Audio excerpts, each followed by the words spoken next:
I'm Scott Wilkenson. I'm the body piercer here at Ironhorse Tattoo and currently the apprentice for tattooing. I've been in the industry since 1994. That's when I did my apprenticeship. Once I did my apprenticeship, I was going to college for electronics, and I realized right away that electronics was not my forte, and I got into professionally bedazzling people. It was something that felt right to me. Sometimes when you do something and it feels totally natural, you gotta follow the gut instinct. I don't like hurting people, but at the same time I feel I can do it less painfully than other people and straighter and a better experience. So that's what I try to give.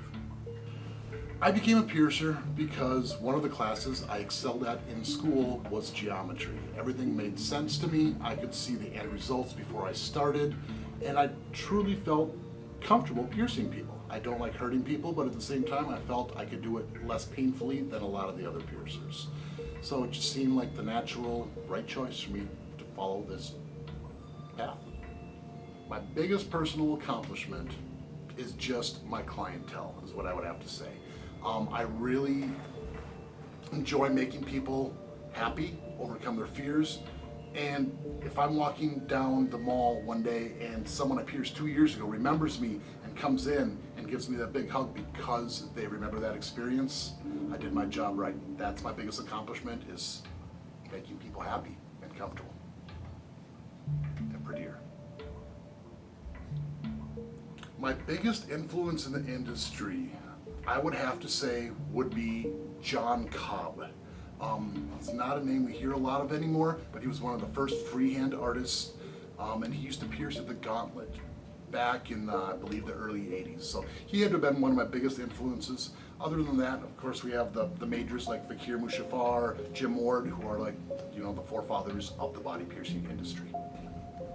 How do I approach piercings? I approach them by looking at the situation and what the person needs. Sometimes people need a very scientific, literal piercing, and they want it over with because all they care about is the piercing. Some people want an experience. Every person needs something different, and the most important thing is to make that person feel as comfortable as they possibly can, and that's my #1 goal when I approach any piercings.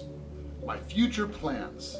As a piercer, I only hope to grow more and more all the time. Eventually, I really would like to write a book of a lot of my experiences I've gone through. I have many stories that a lot of people would blush, be embarrassed, be excited, and just fun to hear. Other future plans is my apprenticeship for tattooing. I plan on start tattooing here in the near future, and I really not sure where this is gonna go, what style I'm gonna find. I'm just discovering all my art right now, and I have a magnificent teacher and a bunch of magnificent influences in my life to become the best artist I possibly can. I'm Scott. I want to be your piercer. Come see me. I'll show you what it's supposed to feel like and what a true piercing experience is all about. I'll put a hole in you.